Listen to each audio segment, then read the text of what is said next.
আল্লাহ আমার রব, এই রবি আমার সব। দামে দামে তুন মনে তারি অনুভব। তোমার দুনিয়াতে আমি যেদিকে তাকাই, অথই নিয়ামতে ডুবে আছি সবাই। পাক পাখালির গানে শুনি তসবি কলো রব, তসবি কলো রব। আল্লাহ আমার রব, এই রবি আমার সব। আসসালামু আলাইকুম। প্রিয় দর্শক, আপনারা কেমন আছেন? সবাই ভালো থাকুন, সেটা আমাদের একান্ত কামনা। শুরু হলো আপনাদের প্রশ্ন নিয়ে আপনাদের এই প্রিয় অনুষ্ঠান এনটিভি আয়োজিত, লাভেলো নিবেদিত আপনার জিজ্ঞাসা। আপনাদের সাথে আছি আমি জয়নুল আবেদিন আজাদ। আজকেও আপনাদের প্রশ্নের জিজ্ঞাসার জবাব দিচ্ছেন বিশিষ্ট আলেম প্রফেসর ডক্টর আবু বকর মোহাম্মদ জাকারিয়া। আসসালামু আলাইকুম ওয়া রাহমাতুল্লাহি ওয়া বারাকাতুহু। প্রিয় দর্শক, চলুন তাহলে জিজ্ঞাসার জগতে। শুরুতে একটি ইমেল, এটি পাঠিয়েছেন সালাউদ্দিন মোহাম্মদপুর, ঢাকা থেকে। লিখেছেন, আপনার জিজ্ঞাসা আমার অধিক প্রিয় একটি অনুষ্ঠান। এই অনুষ্ঠানের সাথে যারা জড়িত আছেন তাদের সবাইকে অনেক ধন্যবাদ। আপনাকেও ধন্যবাদ। প্রশ্ন করেছেন, একটি হাদিসে পড়লাম আল্লাহ তাআলা আদম ইসলামকে তাঁর নিজের আকার আকৃতিতে সৃষ্টি করেছেন, বুখারী ও মুসলিম। আমার প্রশ্ন হলো, আল্লাহ তাআলা আদম ইসলামকে তাঁর নিজের আকার আকৃতিতে বলতে কি বুঝিয়েছেন? বিসমিল্লাহ, আলহামদুলিল্লাহ, ওয়াসসালাতু ওয়াসসালামু আলা রাসূলিল্লাহ ওয়া বা'দ। প্রথমত একটি জিনিস সবসময় মনে রাখতে হবে, এটা যে আল্লাহ তাআলার সিফাত রয়েছে, গুণাগুণ রয়েছে, যার কোনো সিফাত নাই তার অস্তিত্ব বলা যায় না। এই জন্য অস্তিত্বহীন আমরা কারো ইবাদত করি না। যার অস্তিত্ব আছে তারই ইবাদত আমরা করি। আল্লাহ তাআলা তার সূরাত আছে, আল্লাহ তাআলা বলেছেন। এই জন্য অন্য হাদিসে আসছে, কোরআনে কারিমও আসছে, আল্লাহ তাআলা সূরাতের কথাটি হাদিসে আসছে, রাআইতু রাব্বি ফি আহসানি সূরা। অন্য হাদিসে আসছে যে হাশরের মাঠে আল্লাহ তাআলা আসবেন ফি গায়রি সূরাতি আল্লাতী কানু ইয়ারিফুনাহা, অর্থাৎ ঈমানদাররা যে সূরাতে চিনে সেই সূরাতের বাইরে অন্য সূরাতে আসবেন। পরে আল্লাহ তাআলা তাদেরকে তার নিজস্ব সূরাতে এসে তাদেরকে নিয়ে যাবেন জান্নাতের দিকে। এটাও আমরা হাদিস থেকে স্পষ্ট পাই এবং এগুলো সবই সহিহ হাদিস। এই জন্য আল্লাহ তাআলার জন্য সূরত যে সিফাতটি আমরা সাব্যস্ত করব, কিন্তু সেটার অনুবাদ আমরা আকার আকৃতি দিয়ে করব না। আকার এই জন্য, আকার ওই জিনিসটা বলা হয় যেটা নির্দিষ্ট করে কেউ আঁকতে পারে, নির্দিষ্ট কিছু করে, সেটাকে আকার আঁকা হয়। এই জন্য আকার, নিরাকার, সাকার এই জাতীয় কিছু না বলে আল্লাহ তাআলার জন্য সূরত আছে এবং সেই সূরত অনুসারে তিনি তার মতো, এটা অন্য কারোর সাথে তুলনীয় নয়। বলতে কখনো বলবো না যে সূরতের এই প্রকাশ, এই ধরন নির্ধারণ করা যাবে, সেখানে আমাদের দেওয়া হয়নি। ঠিক হাদিস যেহেতু আসছে, আল্লাহ তাআলা সৃষ্টি করেছেন আদম আলাইহিস সালাতু ওয়াস সালামকে আল্লাহর সূরতে, এবং অন্য হাদিসে আসছে বিসূরাতির রহমান, সরাসরি জমিরটাকে, যেটাকে সর্বনাম, এটাকে রহমান স্পষ্ট উল্লেখ করা হয়েছে এবং এটা সহিহ হাদিস। সেই জন্য বিশুদ্ধ কথাই হচ্ছে এটা যে আল্লাহ তাআলা আদম আলাইহিস সালামকে ওই সূরত তৈরি করেছেন যে সূরতে তিনি চেয়েছেন, এবং সেটা আল্লাহ তাআলার নির্দিষ্ট সূরত, সেই নির্দিষ্ট নির্ধারণ করতে পারছি না আমরা, কিন্তু তিনি যেই সূরতে চেয়েছেন সেই সূরতে আদম আলাইহিস সালামকে তিনি তৈরি করেছেন। এটা হচ্ছে এর বিশুদ্ধ অর্থ। এরকম আল্লাহ তাআলা আদম ইসলামকে যে রূপে দেখতে চেয়েছেন, যে সূরতে দেখতে চেয়েছেন, সেই সূরতই তাকে সৃষ্টি করেছেন। এটাই। আর আল্লাহ তাআলা সূরত, আমরা যেটা আল্লাহ তাআলা সূরত আমাদের ধারণার বাইরে, এবং আল্লাহ তাআলা সূরত তো মানুষ হওয়ার কথা নয় না। এবং কখনো কেউ যেন মনে না করে যে আদম আলাইহিস সালামের সূরত আল্লাহ সূরত, এরকম ধারণা আসলে সঙ্গে সঙ্গে আল্লাহ যে রূপে চেয়েছেন সেই রূপে তাকে সৃষ্টি করেছেন, এটা হবে সঠিক অনুবাদ। আরও লিখেছেন, আমরা ভাই বোন মিলে 5 জন, 3 বোন 2 ভাই। আমাদের পিতা মৃত, মা জীবিত। পিতার নামে একটা জমি আছে যার বিক্রয় মূল্য 50 লক্ষ টাকা। আমরা জায়গাটি বিক্রি করে ইসলামী শরীয়ত মতে যার যা প্রাপ্য বুঝে নিতে চাই। দয়া করে কে কত টাকা পাবেন সঠিক হিসাবটি বলবেন। পিতার সম্পদ মা পাবেন 8 ভাগের 1 অংশ। 8 ভাগের, মানে 50 লক্ষ টাকা 8 ভাগের 1 ভাগ, 50 লক্ষ টাকাকে 8 দিয়ে ভাগ দিয়ে যতটুকু এদেরকে দিয়ে দিবেন। আর 3 বোন, যেহেতু 3 বোন আর 2 ভাই, 2 ভাই হলো 4 ধরবেন, আর 3 বোন 4 3 7, বাকিটাকে 7 ভাগ করবেন। 7 ভাগ করে ভাইরা 2 অংশ করে পাবে আর বোনেরা 1 অংশ করে পাবে। এটা হচ্ছে স্বাভাবিক হিসাব, সহজ হিসাব, আলহামদুলিল্লাহ। মানে প্রথম 50 লক্ষ টাকা থেকে এই 8 ভাগে 1 ভাগ করে মাকে দিয়ে দিতে হবে। বাকি যে টাকা থাকবে সে টাকাটা হবে 7 ভাগ হবে। ভাইরা 2 4 ভাগ, বোন 3 ভাগ। বাকিটা 7 ভাগ হয়ে যাবে। ভাইরা পাবে 2 ভাগ করে, বোন পাবে 1 ভাগ করে। সহজ হিসেব আমরা জানলাম। প্রিয় দর্শক, এবার আমাদের হাতে একটি চিঠি পাঠিয়েছেন মোহাম্মদ জাহিদুল হাসান, লালবাগ, ঢাকা থেকে। লিখেছেন, দোয়া এবং মোনাজাত এই দুয়ের মধ্যে পার্থক্য কী? দোয়া বা মোনাজাত করার সময় সর্বদা হাত তুলে করতে হবে, এমন কথা কতটুকু সঠিক? প্রত্যেকটি আবাদতের মধ্যে দোয়া রয়েছে।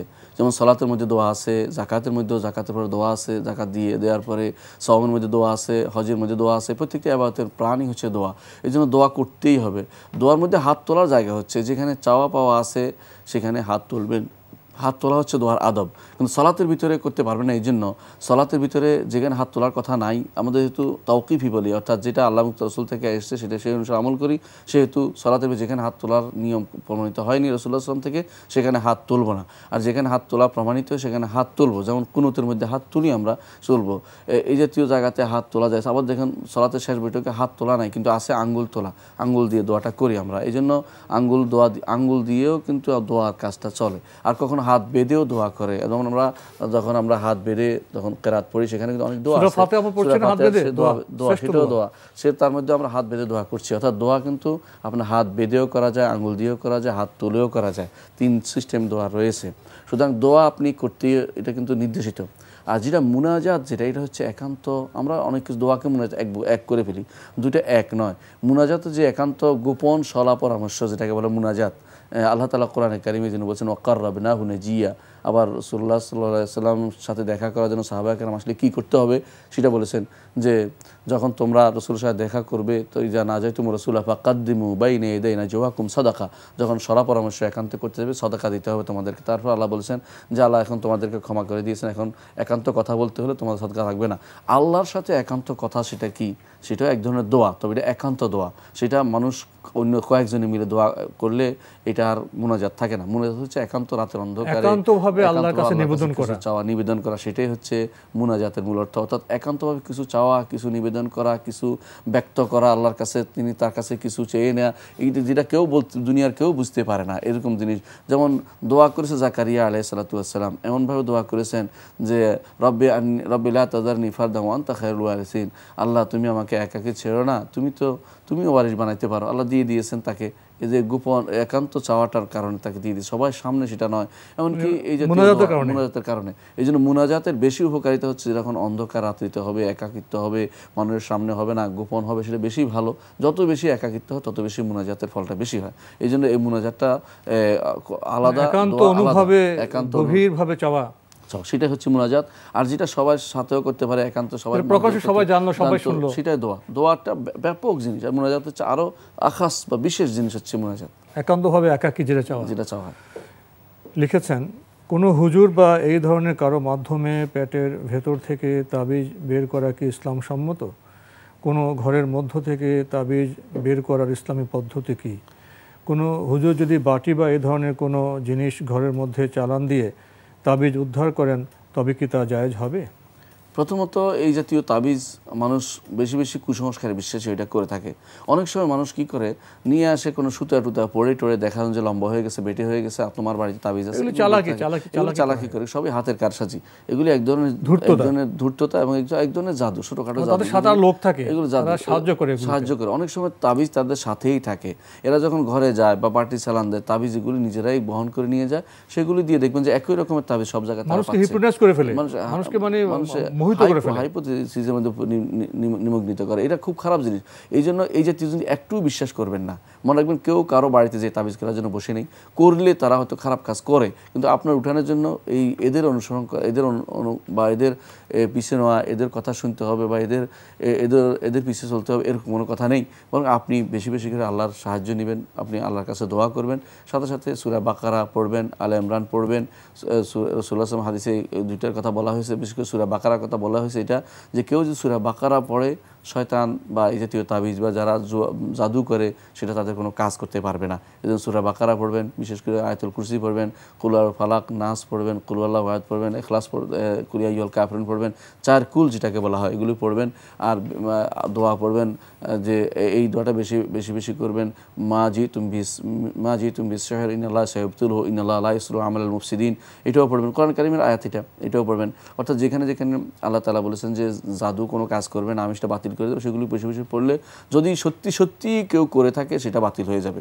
আর যদি না করে থাকে সন্দেহপ্রবণ হয়ে এই মানুষদের পিছনে ছুটা, এটা কিন্তু কোনো ক্রমেই বৈধ নয়। আমাদের সমাজকে এরা নষ্ট করছে। পৃথিবীর কোনো সমাজে এত কুসংস্কার নেই। বিরতির আগে ভাই মোহাম্মদ জাহিদুল হাসান, আপনার চিঠি পড়ছিলাম।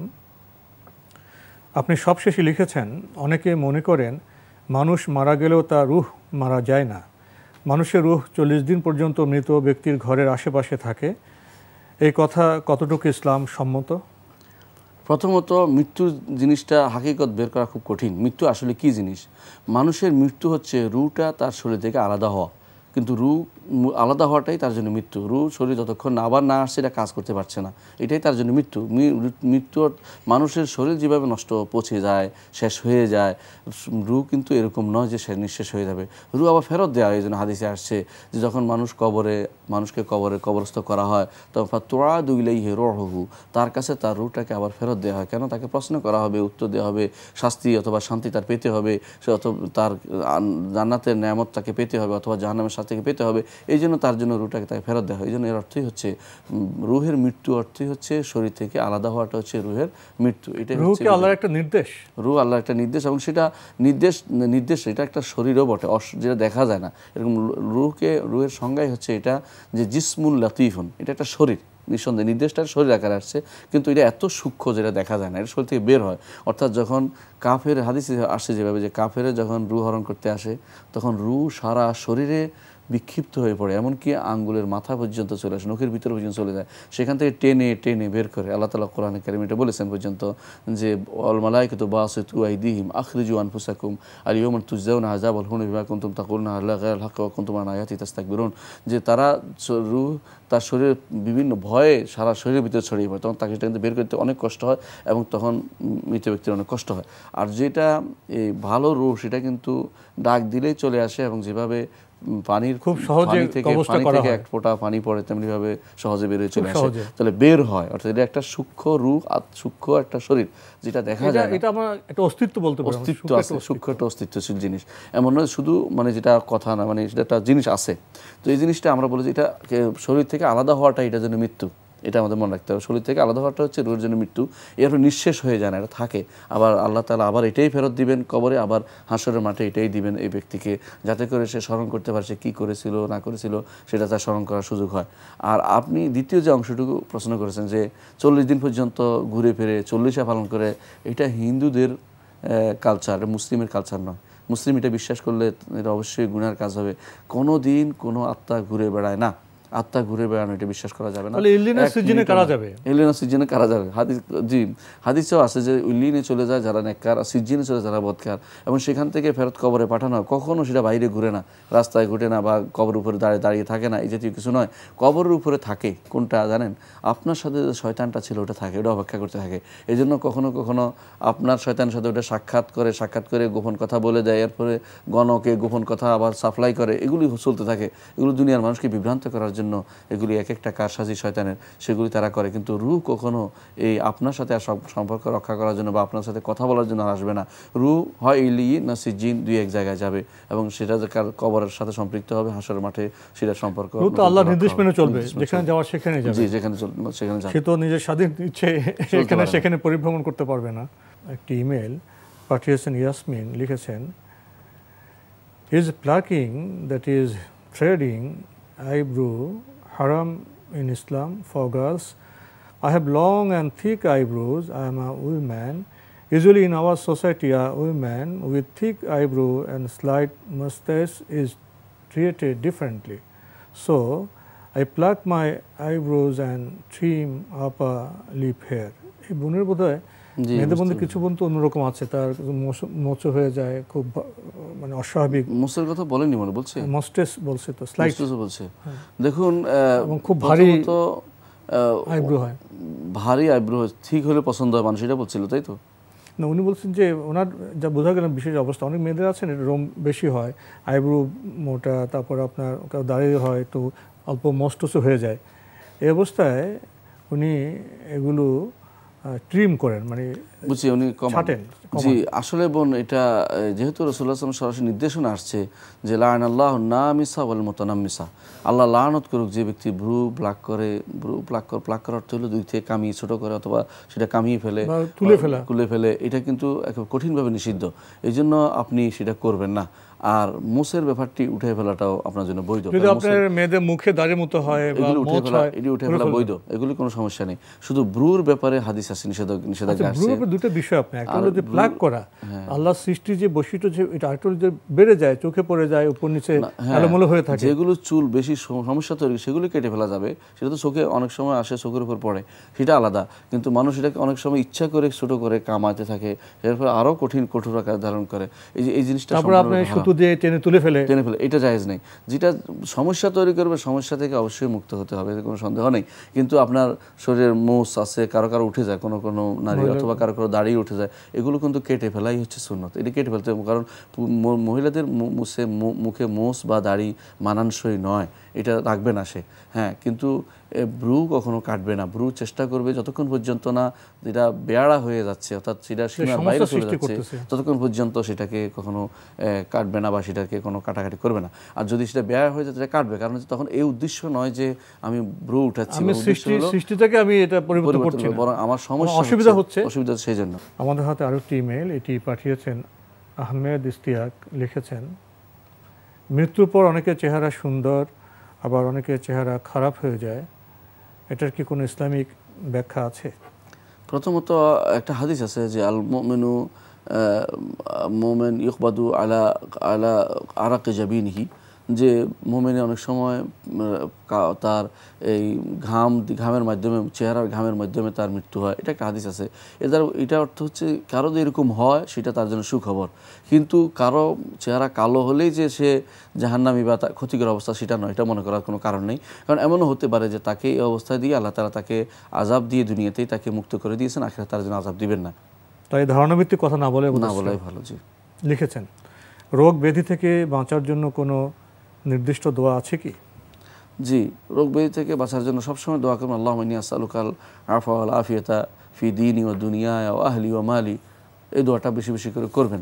আমরা সকাল বিকাল যদি কোনো দোয়াটা পড়ি আমরা, যেভাবে এটা কিন্তু সকাল বিকালের দোয়া, আল্লাহুম্মা আস্তুর আওরাতি ওয়া আমিন রাওয়াতি, সকাল বিকালের দোয়া। এটার মধ্যে প্রথমেই আছে এটা আল্লাহুম্মা ইন্নী আসআলুকাল আফওয়া ওয়াল আফিয়াতা।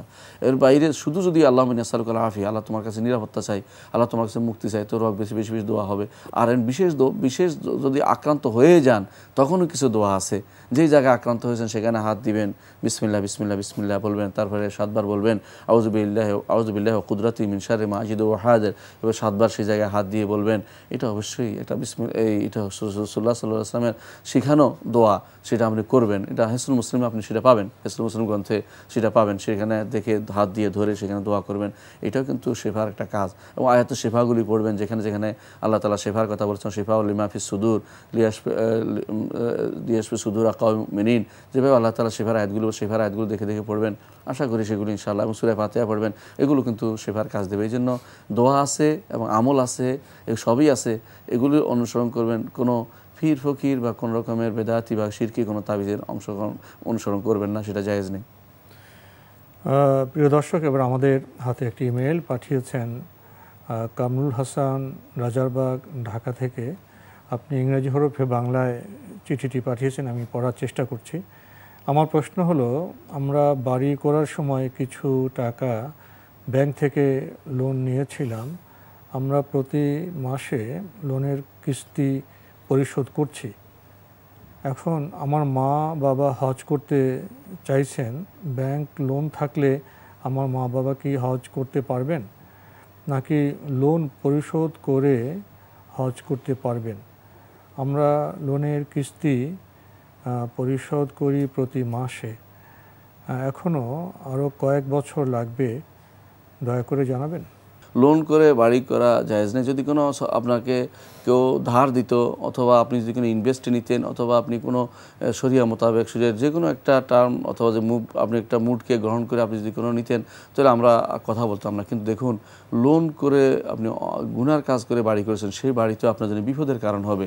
যদি এই বাড়ি আপনার হাসরের দিন আপনার কাজের উপর উঠিয়ে দেওয়া হয়, আপনি কি করবেন? যে বাড়ি আপনাকে রেখে চলে যেতে হবে, সেখানে হারাম টাকা দিয়ে কেন সে বাড়িটা করবেন? এটা একটা গুনার কাজ করেছেন। যে কোনো মূল্যে আপনি এখন সেখান থেকে মুক্ত হওয়ার চেষ্টা করুন। আগে টাকা দিয়ে হলো যে কোনোভাবে মুক্ত হওয়ার চেষ্টা আপনাকে করতেই হবে, কারণ এটা একটা আরেকজনের হক রয়েছে, ঋণ পরিশোধ করতে হবে আপনাকে। দ্বিতীয় হচ্ছে আপনার পিতামাতাকে আপনি যদি হজ করাতে চান, তাদের উপর হজ ফরজ হলে তাদের টাকা দিয়ে আপনার ঋণ পরিশোধ করার দায়িত্ব তাদের নয়। তারা যদি কোনো তাদের টাকা থাকে এটা দিয়ে তারা হজ করবে, এতে কোনো সমস্যা নেই। আর আপনি যদি কোনো তাদেরকে হজ করাতে চান, আপনার প্রথম দায়িত্ব হচ্ছে নিজে ঋণ মুক্ত হওয়া। বাবা মাকে হজ করানো হচ্ছে নফল কাজ, অর্থাৎ ফরজ কাজটা আপনাকে শেষ করতে হবে, তারপরে নফল কাজটা করতে হবে। অতিরিক্ত হালাল টাকা থাকলে, অর্থাৎ মাসিক কিস্তিতে যে টাকা আপনি দেন, এর বাইরেও অনেক টাকা আছে আপনার কাছে, সেটা যদি হালাল টাকা, সেটা দিয়ে বাবা মাকে হজ করাতে পারেন। আর যদি সেটার বাইরে, অর্থাৎ মাসিক কিস্তির বাইরে আপনার টাকায় পর্যাপ্ত টাকা না থাকে যা দিয়ে হজ করাবেন, তাহলে আগে আপনাকে ঋণ পরিশোধের জন্য আপনি খরচ করবেন। ঋণ পরিশোধ হয়ে গেলে তারপর বাবা মাকে হজ করাবেন, সেটা নফল কাজ, সেটা ইনশাআল্লাহ ভালো কাজ, কোনো সমস্যা নেই। বাবা মার প্রতি যাই করবেন সেটাই আপনার আমলনামায় যুক্ত হবে এবং সেটা অনেক সওয়াবের কাজ হবে এবং সেটা আল্লাহর সন্তুষ্টি বিধান করবে বলে আমরা বিশ্বাস করি। লোন থাকলে হজ করা যাবে না এমন তো বিধান নেই। এমন না, এই তাফসীলে এই লোন তো আপনি মাসে মাসে অনেক বছর, 14-15 বছর যায়, আপনি পরিশোধ করতে, কয়েক বছর লাগে। হ্যাঁ, আর যদি এরকম হয় যে না তার অতিরিক্ত সম্পদ নেই, লোন দিলে অতিরিক্ত সম্পদ নাই যেটা দিয়া তিনি হজ করতে পারবেন, তাহলে তাকে আগে লোনটা পরিশোধ করতে হবে, কারণ এটা বেশি জরুরি। কারণ বান্দার হক রয়ে গেছে আর আল্লাহর হক তার উপর ফরজ হয়নি। ফরজ হয় ওই সময় যখন তার সম্পদ থাকে, ফরজ হয় না। যদি ফরজ হয়ে থাকে তো অবশ্যই তাই করতে হবে, লোন বাধা হবে না, কারণ এই লোন তো তার তফসিলি ঋণ, যে কোনো সময় ক্রমাগত দিতে থাকবে। তো আজকে আমাদের এখানে শেষ করতে হচ্ছে। আপনাকে অনেক ধন্যবাদ। আপনাকেও ধন্যবাদ। প্রিয় দর্শক, আমরা এতক্ষণ দেখছিলাম এনটিভি আয়োজিত এবং লাভেলো নিবেদিত অনুষ্ঠান আপনার জিজ্ঞাসা। আমাদের অনুষ্ঠান আপনারা এনটিভি অনলাইনেও দেখতে পারবেন, ভিজিট করুন www.ntvbd.com। এছাড়া ইউটিউবে এবং আমাদের ভেরিফাইড ফেসবুক পেজে অনুষ্ঠান দেখতে পারবেন। প্রিয় দর্শক, শেষের প্রশ্নে দুটি বিষয় এসছে যে লোন থাকলে, কর্জ থাকলে কি হজ করা যাবে? হ্যাঁ, সম্পদ থাকলে হজ করা যাবে। আর আমরা কি সুদভিত্তিক লোন নিয়ে বাড়ি করব? এই ব্যাপারে আমরা জেনেছি এটি সঙ্গত কাজ নয়, এটি হারাম কাজ। চিঠি লিখুন, প্রশ্ন পাঠান আমাদের ঠিকানায়। পরিচালক আপনার জিজ্ঞাসা, এনটিভি, বিএসসি ভবন, 7ম তলা, 102 কাজী নজরুল ইসলাম এভিনিউ, কারওয়ান বাজার, ঢাকা 1215। আপনারা ইমেলও করতে পারেন। আমাদের ইমেল অ্যাড্রেস আপনার জিজ্ঞাসা @ntvbd.com। প্রিয় দর্শক, মহান আল্লাহ আমাদের সবাইকে নিরাপদে রাখুন শান্তিতে। আসসালামু আলাইকুম। আল্লাহ আমার রব, এই রবি আমার সব, দামে দামে তুন মনে তারি অনুভব। আল্লাহ আমার রব, এই রবি আমার সব।